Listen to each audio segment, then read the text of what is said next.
original Alone in the Dark released to critical acclaim back in 1992, and is fondly remembered not only for being the very first 3D survival horror game, but also for offering players access to one of the greatest moustaches in video game history.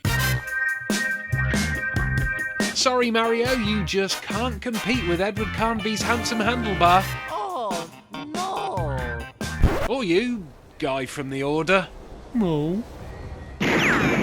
Unfortunately, subsequent offerings in this spooky series dipped in quality as gameplay styles were radically changed from survival horror to all-out action and back again, all culminating in the release of one of the worst movies of all time. My mommy says that there's nothing to be afraid of in the dark.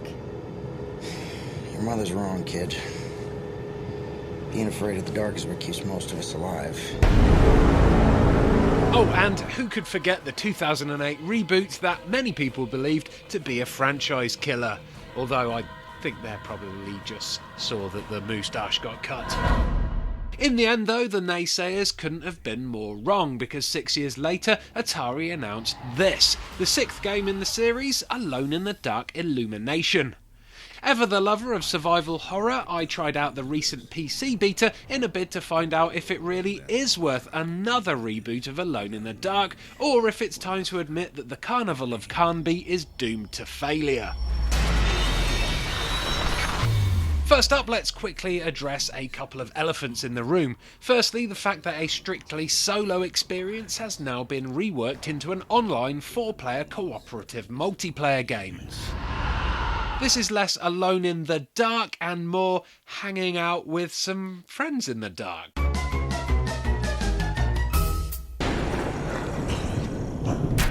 The second elephant pertains to the PC beta itself, which was single player only. A rather odd choice considering the game is primarily built to be a cooperative romp, and one which makes it hard for me to accurately predict how good the game as a multiplayer experience will be.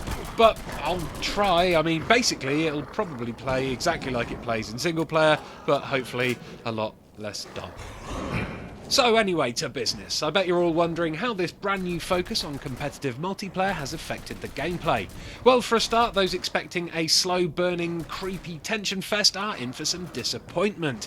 Illumination's gameplay is more Left 4 Dead meets Call of Duty Zombies than, say, Silent Hill or Resident Evil, with exploratory gameplay making way for adrenaline-fueled dashes to objectives, while never-ending waves of hellspawn shamble after you like a nightmare version of a Benny Hill sketch. Throughout the 4 maps that were available to me in the beta, the objectives remained largely the same. Search for items which are missing from broken equipment, fix said equipment, open up a brand new area and advance through to a safe room. Level done, grab a cup of tea, read a huge amount of explainer text and carry on. Although credit should go to the nice variety in the level design, each of the 15 to 20 minute long missions hosted in them seemed uninspired and far too similar. The first level, for instance, had me searching for copper cables that needed to be rigged up to lampposts in order to create a circuit that would transfer power to a generator, while in a later level I was hunting down car batteries in order to power a pump which would drain a flooded mineshaft. Find a thing, use a thing, run away from things. Actually pinpointing and finding the quest items and areas of interest isn't much of a challenge either. A glowing aura, which is visible even through walls, highlights each objective so you always know exactly where to find them. However, this is actually a blessing in disguise, and it saves you the frustration of scrabbling around in the dark like a pheromone-hungry truffle hog, which is super handy when trying to navigate the tight, twisting corridors of the later underground levels, especially when infinite spawning bad guys are hot on your heels. These monsters are not exactly threatening by themselves, so they plod along as fast as their dopey AI will let them, firing easily avoided projectiles or taking lazy swipes at you from the shadows.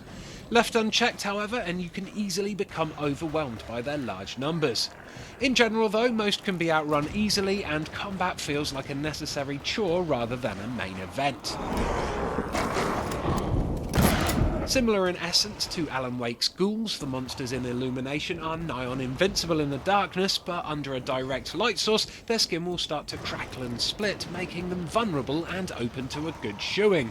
This light play forms an integral part of the core gameplay mechanics, and the maze-like levels are littered with light switches, spotlights and flammable barrels, which when activated will not only act as good places to catch your breath while you thin out the advancing monsters, but also act as a kind of breadcrumb trail that will help you retrace your steps if you inevitably stumble into a dead end.